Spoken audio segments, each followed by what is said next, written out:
ஐயனார் துணையில அடுத்து என்ன நடக்க போகுதுன்னு வாங்க பார்க்கலாம். நிலா கிட்ட சோழன் கொஞ்சமாவது உண்மையா இருந்தா நல்லா இருக்கும்னு நினைக்கிறவங்க இந்த வீடியோவை லைக் பண்ணிக்கங்க. நிலா இன்டர்வியூக்கும் வந்துடுறாங்க. நிலாவை சோழனுடைய ஃப்ரெண்டு இன்டர்வியூ எடுக்கிறாரு. அப்ப நிலா வந்து சீட்ல உட்கார்ந்ததுமே கேள்வி சர்டிபிகேட்டும் கேட்கிறாரு. அந்த சர்டிபிகேட்டுன்னு கேட்டதுமே நிலா திருன்னு முழிக்கவும், என்கிட்ட சர்டிபிகேட் இல்லையே, இதை பத்தி உங்ககிட்ட சேரன் எதுவுமே சொல்லலையா அப்படின்னு சொல்லிட்டு நிலா சொன்னதும், சேரன் அண்ணாவா, இவன் என்னென்ன பொய் சொல்லி வச்சிருக்கான்னு தெரியலையே, நம்ம கிட்ட கூட இதை மறைச்சிட்டானே அப்படின்னு சொல்லிட்டு இங்கே சோழன் ஃப்ரெண்டு யோசிக்கவும், இங்கே சோழன் ரொம்ப வெளியே வெயிட் பண்ணிக்கிட்டு இருக்காரு. சர்டிஃபிகேட் இல்லையா, சர்டிஃபிகேட் இல்லாமல் எப்படிங்க எந்த கம்பெனிலங்க இப்போ வேலை கொடுக்குறாங்க, பேஸே சர்டிஃபிகேட்டு தான்.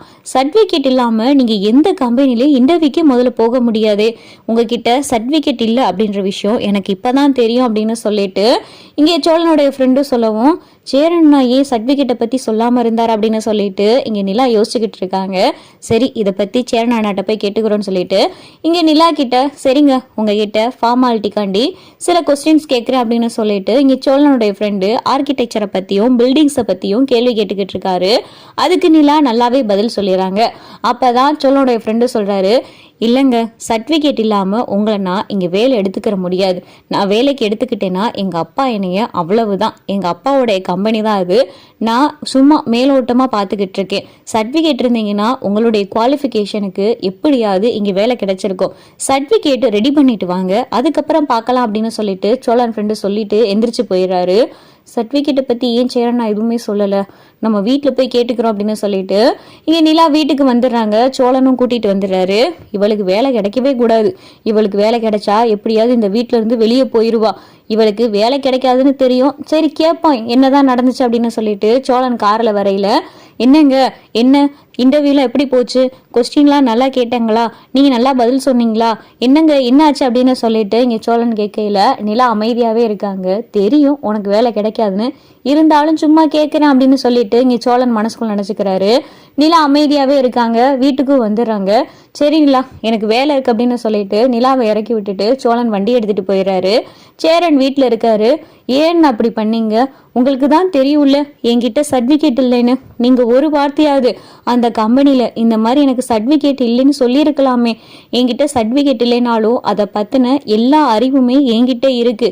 அவங்க கேட்குற கேள்விக்கு என்னால் பதில் சொல்ல முடியும். ஆனால் சர்டிஃபிகேட் அங்கே கேட்டிருப்பாங்கன்னு நீங்கள் ஏன்னா என்கிட்ட சொல்லவே இல்லை. அப்படின்னா நான் சர்டிஃபிகேட் ரெடி பண்ணிட்டே நான் இன்டர்வியூ அட்டன் பண்ணியிருப்பேனே. அங்கே என்கிட்ட கேட்கவும் எனக்கு கொஞ்சம் மாறியா இருந்துச்சு. ஏன்னா நீங்கள் இப்படி பண்ணீங்க அப்படின்னு சொல்லி நிலா கேட்டதும் இங்கே சேரனுக்கு ரொம்ப உறுத்தலாயிருது. இங்கே பாருப்பா நிலா, உங்ககிட்ட ஏன் சோழன் இப்படி எனக்கு சொன்னான்னு எனக்கு தெரியல. நான் உங்ககிட்ட ஒரு உண்மையை சொல்லணும், நான் ஆர்கிடெக்சர்லாம் கிடையாதுப்பா. இப்போ ஏற்பாடு பண்ண வேலை சோழன் ஏற்பாடு பண்ணது, சோழனுடைய ஃப்ரெண்டோடைய கம்பெனி அது. அதனால தான் சோழன் உனக்கு அங்கே இன்டர்வியூக்காண்டி கூட்டிகிட்டு போனான். நான் ஆர்கிடெக்சர் கிடையாதுப்பா, நான் ஒரு சாதாரண கொத்தனார் அப்படின்னு சொல்லி சேரன் சொல்லவும் நிலாவுக்கு ரொம்ப அதிர்ச்சி ஆயிடுது. என்னண்ணா சொல்கிறீங்க அப்படின்னு சொல்லிட்டு நிலா கேட்டதும், ஆமாப்பா, ஆனால் ஏன் உங்ககிட்ட சோழன் அப்படி சொன்னான்னு எனக்கு தெரியல. நீ ஏதாவது என்னை பற்றி நினச்சிருந்தேன்னா என்னை மன்னிச்சிருப்பா அப்படின்னு சொல்லிட்டு சேரன் சொல்லிட்டு போயிடுறாரு. அதுக்கப்புறம் பார்த்தா நிலா சோழனுக்கு ஃபோன் பண்ணி, வீட்டுக்கு கொஞ்சம் வாங்க, உங்ககிட்ட உனக்கு கொஞ்சம் பேசணும் அப்படின்னு சொல்லிட்டு கோமா நிலா பேசுனதும், என்ன வாய்ஸே இப்படி இருக்கு, இவளுக்கு என்ன தெரிஞ்சோ தெரியலையே அப்படின்னு சொல்லி சோழன் வேகமாக வீட்டுக்கு வராரு. வீட்டுக்கு வந்ததுமே சோழன் கிட்ட, என்கிட்ட ஏன் பொய் சொன்னீங்க, எதுக்காக என்கிட்ட பொய் சொன்னீங்க, என்னை பார்த்தா உங்களுக்கு எப்படி தெரியுது, ஏன் இப்படி என்கிட்ட மறைச்சிங்க அப்படின்னு சொல்லிட்டு நிலா கேட்கவும், என்னங்க என்ன ஆச்சு, ஏன் இப்படி கேள்வி கேட்குறீங்க அப்படின்னு சொல்லிட்டு சோழன் சொல்லவும், உங்கள் அண்ணன் உண்மையிலேயே ஆர்கிடெக்சரா அப்படின்னு சொல்லிட்டு நிலா கேட்கவும், போச்சு உண்மை தெரிஞ்சிருச்சு போல அப்படின்னு சொல்லிட்டு சோழன், அது வந்துங்க நான் ஏன் அப்படி சொன்னேன்னு கொஞ்சம் புரிஞ்சுக்கங்களேன் அப்படின்னு சொல்லிட்டு நிலா கிட்ட கேட்க வரையில, நிலா போதுங்க நிறுத்துங்க, நீங்க சொன்னதெல்லாம் போதும், என்கிட்ட இப்படி பொய் சொல்லி ஏமாத்திருக்கிறீங்கள, ஏன் உங்க அண்ணன் கொத்தனார் அப்படின்னு சொன்னா நான் என்ன நினைச்சிட போறேன், அவர் இன்ன வரைக்கும் நான் ஆர்கிடெக்சர் நான் நினைச்சுக்கிட்டு இருந்தேன்ல, என்னை பார்த்து உங்களுக்கு எப்படி தெரியுது, ஏன் இப்படி என்கிட்ட பொய் சொன்னீங்க அப்படின்னு சொல்லிட்டு நிலா படபடன்னு பேசவும், இங்க பாருங்க நிலா, நான் ஆர்கிடெக்சர்னு சொன்னதுனாலதான் நீங்க எங்க வீட்டுக்கே நம்பி வந்தீங்க.